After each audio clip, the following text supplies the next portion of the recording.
रस्सी जल गई लेकिन बल नाही गया. 70,000 कोटींचा घोटाळा असं मोदी साहेब म्हटले आणि परत त्यांच्याच बरोबर ते जातात. तर मोदींना डाग लागला. मी चंद्रापेक्षा शीतल आणि शांत आहे, मला डागच नाही आहे. बाय बर्थ हजारो पिढ्या माझ्या इथे गेल्या आणि शिवरायांचा वैचारिक वारस म्हणून त्या ठिकाणी मी पंतप्रधान पदापर्यंत जाण्याला योग्य आहे. पण सातारच्या राजकारणामध्ये मी वजीर आहे, किंबहुना राज्याच्या सुद्धा. ट्रोल करत असतील तर त्यांना एकच सांगतो की डायरेक्ट या आणि तुमच्या ताटामध्ये मी देतो, खा. लांबून कशाला खाता? तुम्ही ताट घेऊन या भिकाऱ्यानो. ट्रोलर्सला सांगतो ताट घेऊन या, तुम्हाला माझा देतो. एवढंच काय, आमच्या सातारकरांचा देतो सगळ्यांचा. आणि जे माझ्यावरती प्रेम करतात त्यांना सातारचा कंदी पेढा, आणि जे मला ट्रोल करतात त्यांना सातारकरांचा. साताऱ्यामध्ये फेम मला वाटतं माझ्या जन्मापासूनच आहे, माझ्या बारशापासून आहे. सातारचा तिसरे राजे म्हणजे अभिजित बिचुकले. गेल्या जन्मी मी राजा होतो. तुम्ही माझा तोरा बघा. मी आज नॅशनल स्टार आहे. भल्या भल्यांना करेल सपाट डॉक्टर अभिजित बिचुकलेंचं चिन्ह कपाट. राजधर्म करीन, राजधर्मातल्या सगळ्या ट्रिक्स खेळीन, पण मुख्यमंत्री पद मी माझ्या घरीच नेणार. लव यू ऑल. थँक्यू दादा, थँक्यू.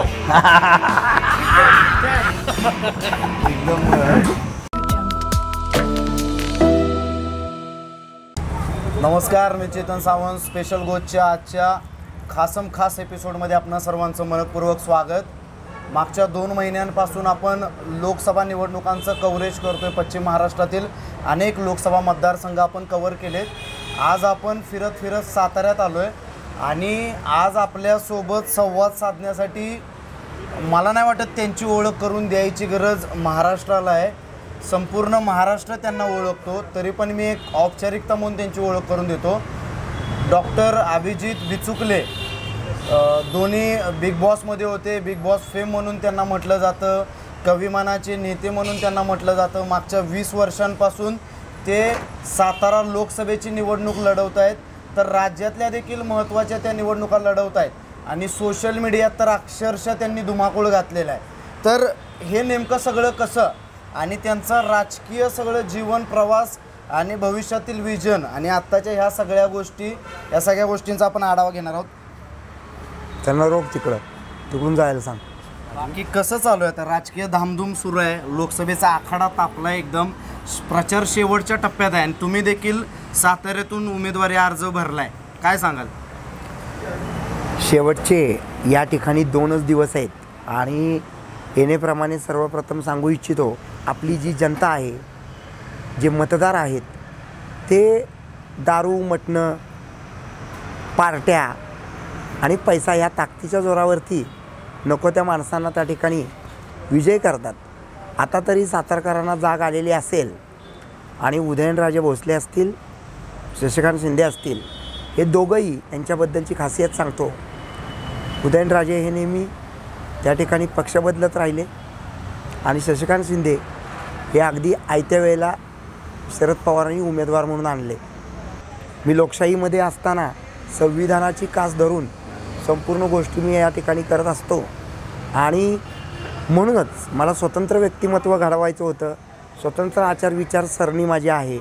त्यामुळं उदयनराजे जरी आमचे थोरले बंधू जरी असले तरी त्यांची काही तत्त्व आणि त्यांच्या काही गोष्टी मला आवडल्या नसल्यामुळं गेली 20 वर्ष मी कागदोपत्री त्यांचा विरोधक राहिलो आणि आजही आहे. तर या दोघांनाच घरी बसवा आणि मला संसदेमध्ये पाठवा. कुठल्या गोष्टी आवडल्या नाहीत तुम्हाला उदयनराजेंच्या? म्हणजे तुम्हाला वाटत नाही का की म्हणजे ते इथून खासदार होते, एवढे बलाढ्य नेते आहेत आणि त्यांच्या विरोधात सामना कराल असं तुम्हाला वाटतंय का? म्हणजे तुम्ही नाही, बलाढ्य म्हणजेच त्यांच्या साताऱ्यातल्या ओळखीमध्ये उदयनराजेंना जी काही ओळख निर्माण झाली त्याच्यामध्ये माझाही फार मोठा वाटा आहे. मी जे सामाजिक कार्य करायचो त्यावेळेला बऱ्याच ठिकाणी मी त्यांना प्रमुख पाहुणे म्हणून बोलवायचो आणि व्यक्तिगत संबंध सोडले तर माझे व्यक्तिगत मतं आणि राजकीय मतं ही वेगळे असल्यामुळं त्या ठिकाणी मी माझं स्वतंत्र अस्तित्व घडवत गेलो. उदयनराजेंची आयडेंटिटी छत्रपती उदयनराजे भोसले आहे, त्याच्या पलीकडे त्यांची आयडेंटिटी मला तर वाटत नाही काय असावी. पण माझी आयडेंटिटी स्वतःच्या कर्मानं संपूर्ण देश मला ओळखतो आणि अतिशय सुंदर माणूस मी आणि सुंदर इमेज आहे माझी. म्हणजे लोक, तुम्हालाही माहिती असेल, मग तुम्ही इतक्या लांबून का आला किंवा आज मोठमोठे चॅनल माझ्या पाठीमागं न्यूजसाठी का फिरतात, तर मी माझ्या कर्मानं माझी स्वतःची आयडेंटिटी निर्माण केली. हा फरक होता. पण तुम्हाला वाटत नाही का उदयनराजे एका बाजूला आहेत, शशिकांत शिंदेसाहेब एका बाजूला आहेत, ह्यात तुमचा निभाव लागेल का? तुम्हाला विजयाची खात्री आहे का? खरं तर ही लढत उदयनराजे आणि माझ्यातच आहे. शशिकांत शिंदे हे नवीन आहेत ते, आणि त्यांचे आणि उदयनराजेंचे सुद्धा तसे शत्रुत्वाचे संबंध आहेत पहिल्यापासून. 2004 सालापासून यांचे संबंध बिघडलेलेच आहेत. त्यामुळे हे आता सगळे व्यक्तिगत पातळीवरती लढत आहेत आणि मी जे लढतो आहे ते सामाजिक पातळीवरती. माझं उदयनराजेंशी व्यक्तिगत काही तसं वैर नाहीच आहे आणि नसेल सुद्धा कधीही. पण संविधानाची कास धरणं आणि बरेच मुद्दे आहेत, त्याच्यामुळे आपण लांबच असतो त्यांच्यापासून, आणि त्यामुळेच आपण आपला कसा प्रचार आणि प्रसार करता येईल एवढा मुद्दा माझ्या डोक्यामध्ये असतो. खासदार व्हाल तुम्हाला वाटतंय का तुम्ही? ही सर्वस्वी गोष्ट जी आहे ती लोकांच्या हातात असते. गेल्या वेळेला उदयनराजे हारलेले आहेत, त्यांना जाऊन तुम्ही प्रश्न विचारा ते होणार आहेत का आता, त्यांनी गॅरंटीनं सांगावं. त्यांना प्रश्न विचारा. मी वाटल्यास तुम्हाला जोडून देऊ का आता त्यांची मुलाखत लगेच इथंच तुमच्या ऑनलाईन कॅमेऱ्यावरती उदयनराजेंना फोन करून सांगतो की त्यांना मुलाखत द्या. प्रत्येक उमेदवाराला विश्वास असतो, तो म्हणतो की बाबा माझी विजयाची खात्री आहे, मी जिंकेल, लोकांवर माझा विश्वास आहे, म्हणून मी तुम्हाला विचारला हा प्रश्न. विजयाची खात्री जरी असली तरी लोक जर मतदान दारू आणि मटणं आणि हे सगळं घेऊन करत असतील तर जिथं आपण कमी असतो तिथं. पण जी सुजाण नागरिक आहेत त्यांचं 100% मतदान मला विश्वास आहे का तुमचा? 100% आहे. मग सातारकरांनी तर वोटिंग देऊन बिग बॉसमधलं स्टारडम माझं वाढवलं ना. हे आम्हाला हेच करता येत नाही. पण काही वाईट प्रवृत्तींनी आपल्याला त्या ठिकाणी बिग बॉसच्या वेळेला सुद्धा त्रास दिला होता. खरं तर सांगू का, आता दुसरं तुम्हाला माहिती आहे का नाही मला माहीत नाही, पण श्रीकांत शिंदेच्या विरोधात सुद्धा माझा अर्ज आहे आणि ती निवडणूक ह्याच्यानंतर आहे. त्यामुळे इथं मतदान 7 तारखेला आहे आणि तिथलं प्रचाराचा पहिला दिवस 7 मे आहे. बघा कसं कॅल्क्युलेशन आहे. त्यामुळे मग तिथंही मी जाऊन माझं नशीब त्या ठिकाणी आजमावतोच. त्यामुळे 2 मतदारसंघातनं 100% मी काहीतरी जादू करणार असं माझं ठाम मत आहे. श्रीकांत शिंदेच्या विरोधात निवडणूक लढण्याचं काय कारण? म्हणजे प्रमुख कारण असं की आपण जे आमचे जे प्रधानमंत्री आहेत मोदीजी, त्यांना आपण एक पत्र लिहिलं होतं की त्या ठिकाणी विश्वरत्न डॉक्टर बाबासाहेब आंबेडकरांचं नाव, मोठी जी इमारत आपण बांधली संसदेची त्याला द्यावं. आणि मोदी साहेबांनी विचारलं होतं याला काय नाव द्यावं, तर डॉक्टर बाबासाहेब आंबेडकरांच्या नावापेक्षा कुठलंही मोठं नाव नाही असं मला वाटतं, कारण संविधानाचे प्रमुख ते होते. आता काही नालायक लोक म्हणतात की संविधान लिहायला 7 लोक होती, 8 लोक होती, 10 लोक होती. अरे त्या भडव्यांना काही माहिती आहे का की ते सगळे लोक एक एक करून बाजूला झाली होती. काही कारणानिमित्त त्यांची व्यक्तिगत कारणं असेल, कोणतरी वारलं होतं, पण बाबासाहेबांनी संविधान लिहिलं, त्या बाबासाहेबांवर ते अजूनही काही लोक जळतात.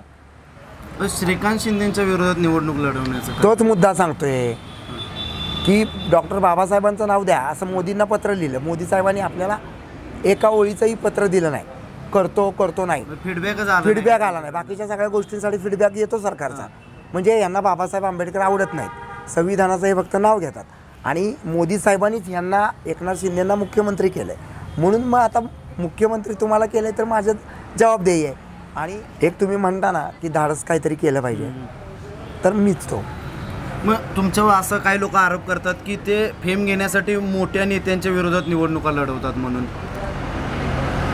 फेम घेण्यासाठी जर मी करत असेल तर जे कोणी कुत्रे असं म्हणतात त्यांना सांगतो तुम्ही जाऊन लढा.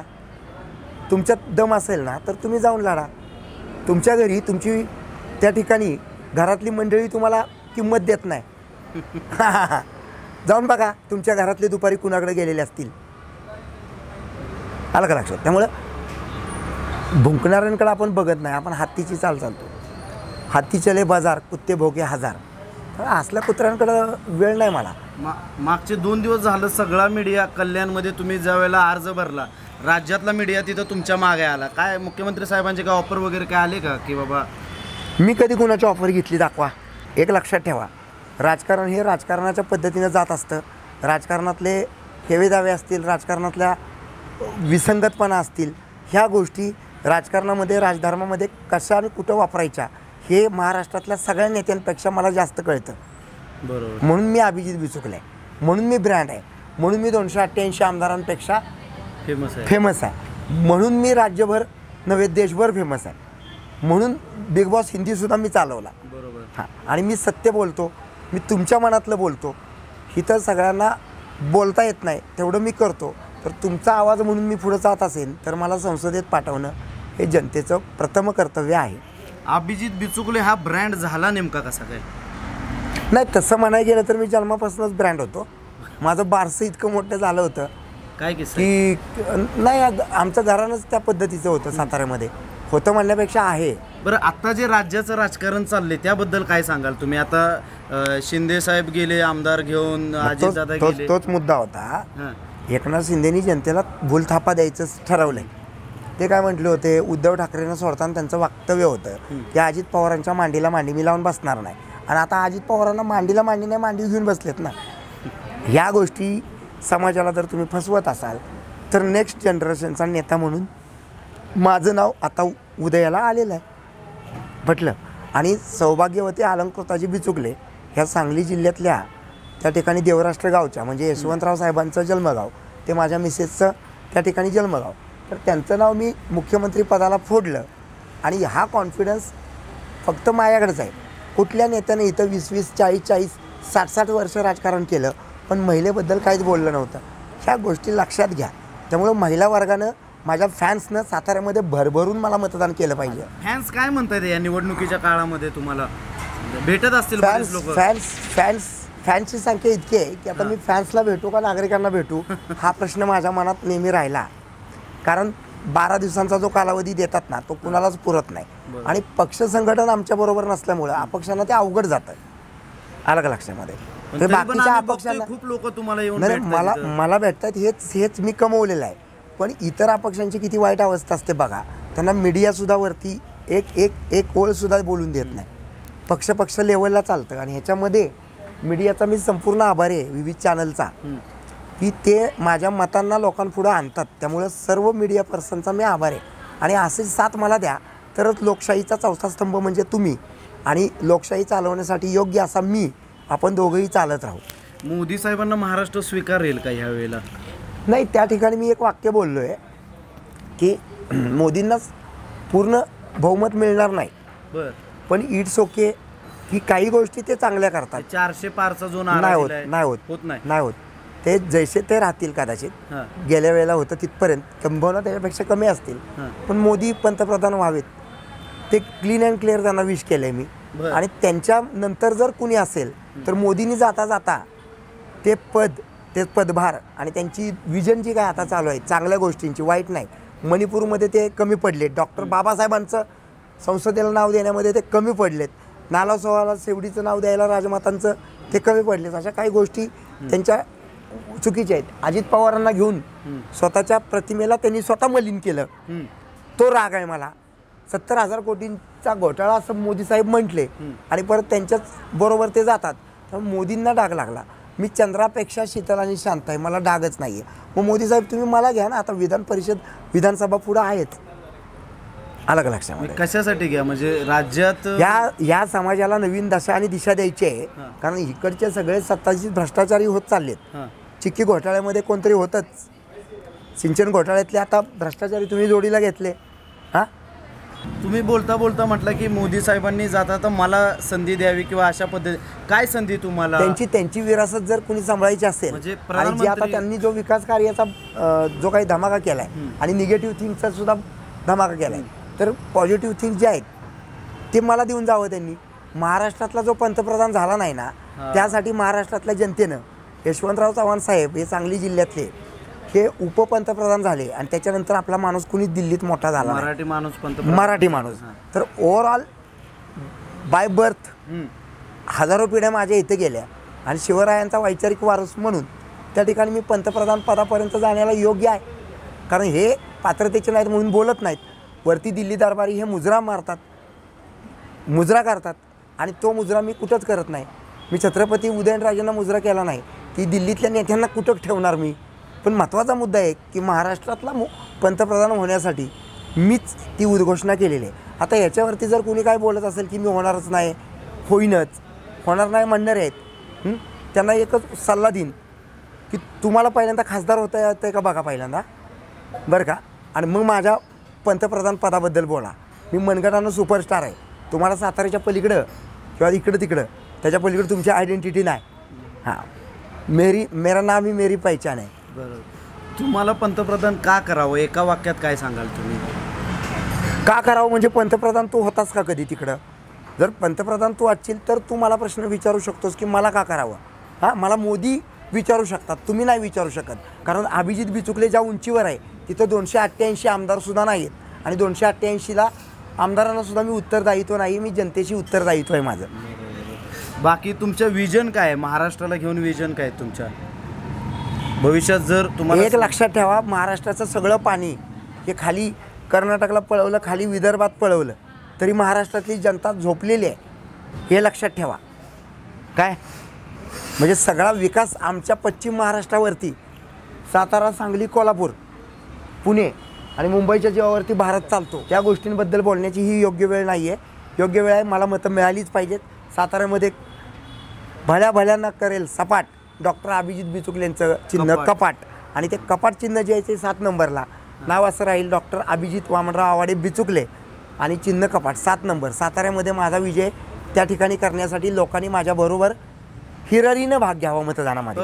पूर्ण लोकसभा मतदारसंघात तुम्हाला मतदान मोठ्या प्रमाणात होईल का, या सातारा शहरातच जास्त? नाही, सगळीकडे पूर्ण लोकसभा मतदारसंघात त्याच्याबद्दल काही दुमत नाही आपलं. पण सातारच्या राजकारणामध्ये मी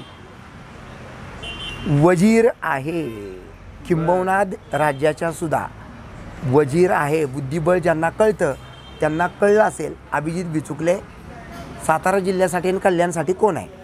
डॉक्टर अभिजित बिचुकले वजीर आहेत, पण डॉक्टर अभिजित बिचुकले जे वजीर आहेत ते राजा कुणाला करणार?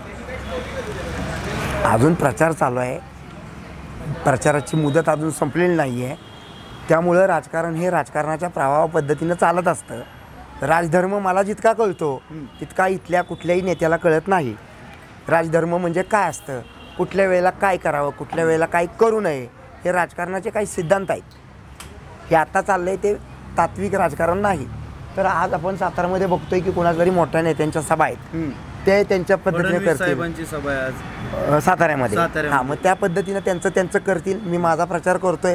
प्रचार करणं हे पहिलं कर्तव्य आहे प्रत्येकाचं. आव्हान वाटतं का तुम्हाला एवढ्या मोठ्या सभा साताऱ्यात वगैरे? नाही, मला आव्हान नाही आहे, माझं आव्हान त्यांना आहे. मला कसं आव्हान असू शकतं, मी काय निवडून आलो नव्हतो, त्यामुळे माझ्यावरती लोकांचे काय आरोपच नाही. मी काय भ्रष्टाचारी नाही, मी काय कुठं कुणाचं खाल्लं नाही. लक्षात आलं, मी जर गेलो नव्यानं तर जुन्यांचे सगळे प्रकरणं बाहेर काढील आणि हीच भीती आहे या लोकांना, म्हणून मला दाबा करून देत नाहीत. यस, मग हे सगळे एकत्र येतात आणि ते तिथं मग मतदारांना विकत घेत आहेत.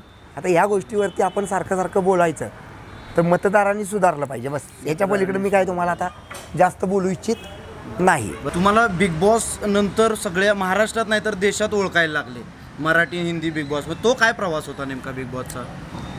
गंमत अशी आहे की साताऱ्यामध्ये त्या ठिकाणी आताच तुम्ही बघितलं असेल, इकडं आपले मित्र भेटले होते ज्या ठिकाणी ही मुलाखत चालली, ते फिरोज पठाण वगैरे, अन्सार वगैरे होते. तर ते काय बोलले की आमची चेष्टामस्करी चालली होती तेव्हा ते बोलले की बाबा सातारचा तिसरा राजा, तर सातारचा तिसरे राजे म्हणजे अभिजित बिचुकले हे फार 25 वर्षांपासूनचं गणित आहे. कारण शिवेंद्रराजे आमचे मित्र असतील किंवा आमचे उदयनराजे असतील, या दोघांच्या विरोधामध्ये सगळ्यात पहिल्यांदा जर कुणी अर्ज भरला असेल निवडणुकांना तर तो मी होतो. त्यामुळे ते इकडचं कॅल्क्युलेशन ते तसं आहेच. पण आमची तिघांची तोंड 3 दिशांना नाहीत. तुमच्यात एकमत नाही कधीच झालं. आणि का माहिती आहे का, म्हणून तर मी टॉप स्टार झालो ना. आमदार शिवेंद्रराजेंची ओळख ही आमदार शिवेंद्रराजे भोसले एवढीच राहिली तालुक्यापुढे. मी आज नॅशनल स्टार आहे माझ्या कर्मानं, आणि त्यांनाही तो आनंदाचा विषय वाटत असेल. भविष्यामध्ये राजकारण कुठल्या गतीनं आणि कुठल्या वेगानं कुठल्या दिशेला जाईल हे आपण आत्ता बोलू शकत नाही. तुम्ही मध्ये एका मुलाखतीत बोलताना म्हटलं की सातारा हे मी फेमस केलं किंवा साताऱ्याची ओळख ही माझ्यामुळे. मी म्हणलो नाही, हे तुम्ही पत्रकार जे कोणी असाल तुम्हाला तर माहिती असेल. नाहीतर मी प्रश्न विचारतो, बघा कोण साताऱ्यातला माणूस माझ्या इतका सर्वप्रथम प्रसिद्धीच्या जोतात आला का? नाही आला, संपला विषय. हे इथं आहेतच ना, हे इथं आहेतच ना दोघं. पाठीमागचा पराजय उदयनराजांचा हा जो झाला त्याला कारणीभूत त्यांची मंडळीच होती, तेच होते, आणि शरद पवारांशी त्यांचं असलेलं वैर. बरं, यामुळे सगळं हे झालं. बरं, तुमचं आणि त्यावेळेला त्या निवडणुकीला मी तिकडे नव्हतो, तर त्याचं खापर माझ्या डोक्यावर फुटलं असतं की अभिजित बिचुकलेंनी एवढी मतं खाल्ली म्हणून. मी आदित्य ठाकरेच्या विरोधात होतो, त्यावेळेला मी आमदारकीला होतो आणि इथं त्याच वेळेला बाई इलेक्शन लागलं होतं. आलं का लक्षामध्ये? हे समजून घ्या सगळं. विधानसभेला आता लोकसभा झालं, विधानसभेचं पण तुम्ही मध्ये पक्षाचं पण हे केलेलं स्वतःच्या ते चालू आहे आणि ती कागदोपत्री प्रोसेस ती लेंदी आहे हां लेंदी आहे थोडी आणि ती चालू आहे. मला वाटतं ती या विधान परिषदेच्या विधानसभेच्या आधी अंमलात येईल. तुमचे उमेदवार असतील 100%. महाराष्ट्रात किती असतील साधारण? मॅक्झिमम जितके शक्य आहे तेवढे. हो जास्तीत हो हो बरेच लोक तुमच्या संपर्कात आहेत. विषयच नाही. आता बघा तुम्ही कोणाचं नाव घेऊन त्यांना मोठं नाही करायचं. काही पक्षवाले होते ते काय बडबडतात, त्यांच्याच बरोबर जातात, त्यामुळं त्यांची इमेजच डॅमेज झालेली आहे. महाराष्ट्राला युवा नेता आता कोणी राहिलेलं नाही. उद्धव ठाकरे असतील 60-65, अजित पवार असतील 60-65, उदयनराजे असतील 60कडे चाललेले आहेत, म्हणजे देवेंद्र फडणवीस तेही 60कडे चाललेले आहेत. आत्ता तुमच्याकडं इन बिटवीन 40 आणि 15चा जर नेता कोणी असेल तर तो मी आहे. आणि भविष्यातला सगळ्यात मोठा नेता महाराष्ट्रातला म्हणून मीच असणार आहे, याच्याबद्दल दुमत नाही आहे. कारण लोकांना कळतंय सगळं पण वळत नाही. फक्त त्यांना वळलं पाहिजे. त्यावेळेला सगळ्यांचीच गाडी माझ्या पाठीमागं लागेल. म्हणजे मी एक गुळाची ढेप आहे आणि ती ढेप दिल्लीमध्ये जाऊन जर पंतप्रधान होणार असेल तर सगळे मुगळे माझ्या मागे आले पाहिजेत, म्हणजे माझी ताकद वाढेल. बरोबर. तुम्ही इंस्टाग्राम वापरता का? नाही, मी नाही अजिबात वापरत नाही. पण त्याच्यावरती तर तुम्ही अक्षरशः मी तेच सांगतोय, माझे कोणी फॅन्स आहेत, आपण बघतो ते कानावर येतं. बरोबर. जे चांगलं करतायत त्यांचं आपण कौतुकच करतोय. कारण आज सोशल मीडियाचं आहे. आपण स्वतः पैसे लावून सोशल मीडियावरती फेमस होणारी लोक आहेत. माझ्यासाठी करोडो रुपये खर्च करतात. हा, आणि माझ्यासाठी दुसरे कुणीतरी चांगल्या माझ्या मीम्स वगैरे काय बनवत असतील तर त्यांचं अभिनंदन आहे. आणि जे कोणी चुकीच्या ट्रोल करत असतील तर त्यांना एकच सांगतो की डायरेक्ट या आणि तुमच्या ताटामध्ये मी देतो. हा, लांबून कशाला खाताय तुम्ही? ताट घेऊन या भिकाऱ्यानो. ट्रोलर्सला सांगतो ताट घेऊन या, तुम्हाला माझा येतो. एवढंच काय, आमच्या सातारकरांचा येतो सगळ्यांचा. हे दाखवा बिंदास दाखवा. आणि जे माझ्यावरती प्रेम करतात त्यांना सातारचा कंदी पेढा, आणि जे मला ट्रोल करतात त्यांना सातारकरांचा. ते कंदी पेढ्याचं काय झालं आपलं? मला वाटतं त्याचा पण व्यवसाय ना कंदी पेढ्याचा दादा. कंदी पेढ्याचं ते आहे, सगळं चालू आहे.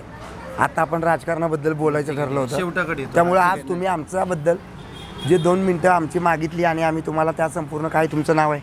माझं नाव नाही, हे काय नाव आहे? अशा बाज बरोबर स्पेशल माणसाला भेटायला आला तुम्ही. तर तुम्हाला त्या ठिकाणी सदिच्छा. आणि बाकी आता पुढचं, आता उद्या प्रचार थांबतोय आपला आणि खरा प्रचार हा उद्या थांबल्यानंतर सुरू होणार आहे. बऱ्याच हालचाली, बऱ्याच पडद्या नाही पडद्यामागच्या जे कोणी करत असतील ते त्यांचे बघतील, पण पडद्यावरतीच मी राहतो. मला पडद्यामागं काय करता येत नाही. मी silver screen of TV superstar आहे. हे सगळं माझ्या आईवडिलांच्या पुण्याही नाही, माझ्या कर्मानं आहे आणि लोकांच्या प्रेमानं. दादा मला थोडक्यात तुमचं स्ट्रगलबद्दल सांगा की आज तुम्ही मागच्या 20-25 वर्षापासून राजकारणात आहे. तर त्यावेळेचे अभिजित बिचुकले ते आता डॉक्टर अभिजित बिचुकले आणि आज एवढं फेम भेटले, तर हा प्रवास कसा होता नेमका? साताऱ्यामध्ये फेम मला वाटतं माझ्या जन्मापासूनच आहे, माझ्या बारशापासून आहे. त्यामुळे ते फेम नाही, पण आता तुम्ही राज्यात नाही मग तेच ना. एक माणूस एका ठिकाणीवरनं उठून एकदम स्टार होत नसतो, त्याचा बेस्ट स्टार असावा लागतो. बरोबर. पैलवान काय एका दिवशी जाऊन 500 जोर नाही मारत, तो मरेल. पहिला तो 50 मारतोय, 100 मारतोय आणि नंतर तो 500 मारतो. तसं 50-100 जोर माझे सातारमध्ये चालूच होते बालपणापासून. आणि मग आता मी तगडा पैलवान झालो. लहानपणापासूनच त्या सगळ्या गोष्टी वयाच्या 16व्या वर्षापासून मी याच आपल्या एरियामध्ये आम्ही इतर संपूर्ण सगळी टीम आमची एकत्र होती. विविध जाती धर्माच्या आणि विविध पक्षांच्या लोकांमध्ये आम्ही सगळे एकत्रच पुढं गेलो.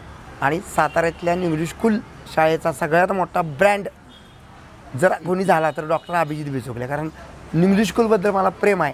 विशेष करून तुम्ही जर हे दाखवणार असाल तर इंग्लिश स्कूलच्या सगळ्या विद्यार्थ्यांनी, मी 91 बॅचचा आहे, संपूर्ण मतदान उद्या मला टाका सातारा लोकसभा मतदारसंघामध्ये. लव you all the student belonging to the new English school Satara समोरपेठ. आणि ते मतदान गच्चम होणार मला आता आमच्या शाळेसाठी. संसदेत इंग्लिशमध्ये पण भाषणं कधी कधी करावी लागतात, तर तुम्ही इंग्लिश पण फार उत्तम बोलता असं आहे? म्हणजे भाषेवरती काहीच डिपेंड नसतं. साऊथमध्ये तर सगळे त्यांची तमिळ आणि तेलुगूमध्ये बोलतात. भाषा महत्त्वाची नाही आहे, तुमचे विचार आणि आचार महत्त्वाचे.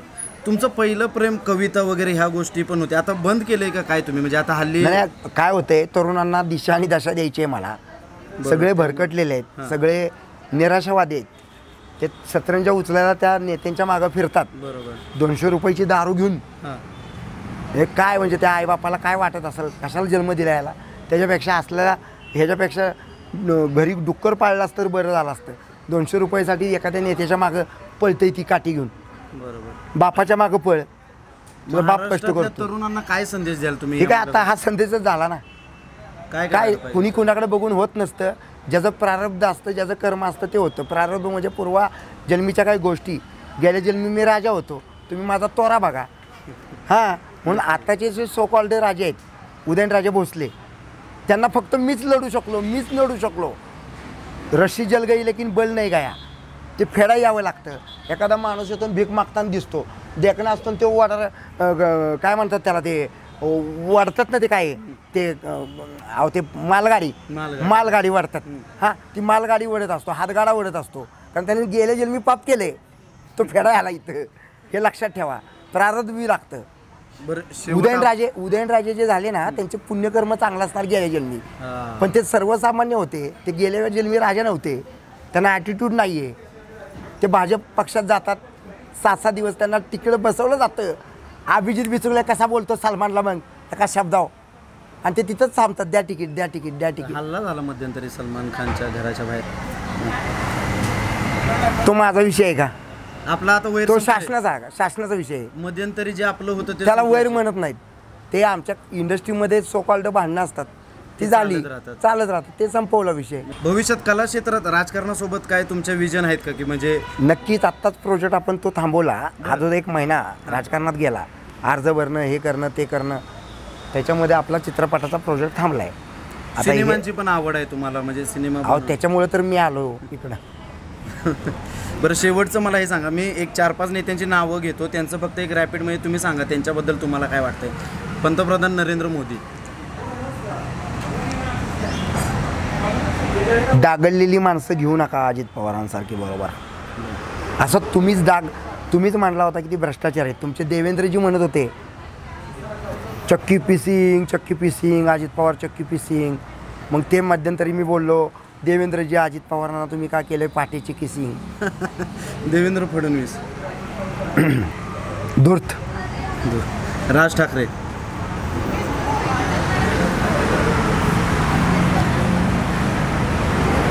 काय निर्णय घेतात ते त्यांना माहीत बाबा. उद्धव ठाकरे. अतिशय सभ्य माणूस, पण अजूनही त्यांना विजन नाही आहे. त्यांच्यासारख्या माणसाबरोबर अभिजित बिचुकले गेला तर शिवसेना कुठं नेऊन ठेवल त्यांची. जो सगळा बॅकलॉग जे फुटले ती सगळी भरून निघेल. काही गरज नाही त्यांना आणायची परत. शरद पवार साहेब.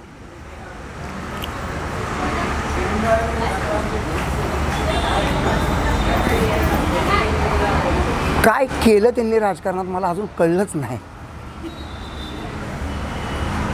मी स्ट्रगल करतोय ठीक आहे, तेही स्ट्रगल करतायत अजून.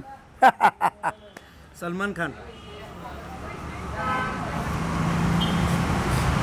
प्रचंड इगो काढून टाकला डॉक्टर अभिजित बिचुकलेंनी.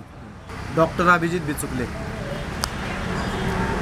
स्वतःचं कौतुक करणार नाही, पण मी जो काय आहे तो माझ्या आईवडिलांच्या आशीर्वादानं आणि स्वतःच्या मनगटानं आहे. कुणाचे जोडे उचलून मोठा नाही झालो. ब्रँड अभिजित बिचुकले. छत्रपती उदयनराजे भोसले. पूर्वकर्मावरती जन्म घेतला छत्रपती म्हणून. शशिकांत शिंदे. त्या ठिकाणी त्यांना या संपूर्ण प्रक्रियेमध्ये शरद पवारांना उमेदवार मिळत नसल्यामुळे इम्पोर्ट केलं. शेवटचं एकनाथ शिंदे. अभिमानास्पद रिक्षा चालक ते राज्याचे मुख्यमंत्री, पण तिथं आमचा काही तात्विक विरोध कल्याणमध्ये. अजितदादा पवार. अभिजित बिचुकलेंनी सौभाग्यवती अलंकृताजी बिचुकलेंचं भावी मुख्यमंत्री म्हणून नाव फोडलं, म्हणून अजितदादांनी सुनेत्रा वहिनींना आणलं. महाराष्ट्राच्या आता पहिल्या मुख्यमंत्र्याच्या ह्याच्यात पण स्पर्धा नाही, त्यांच्यात होणं शक्यच नाही. 100% तुम्हाला सांगतो, सांगली जिल्ह्याची आन बान शान सौभाग्यवती अलंकृताजी बिचुकले महाराष्ट्राच्या पहिल्या मुख्यमंत्री बनतीलच. राजधर्म करीन, राजधर्मातल्या सगळ्या ट्रिक्स खेळीन, पण मुख्यमंत्री पद मी माझ्या घरीच नेणार. डॉक्टर कसं काय झालं हो तुम्ही?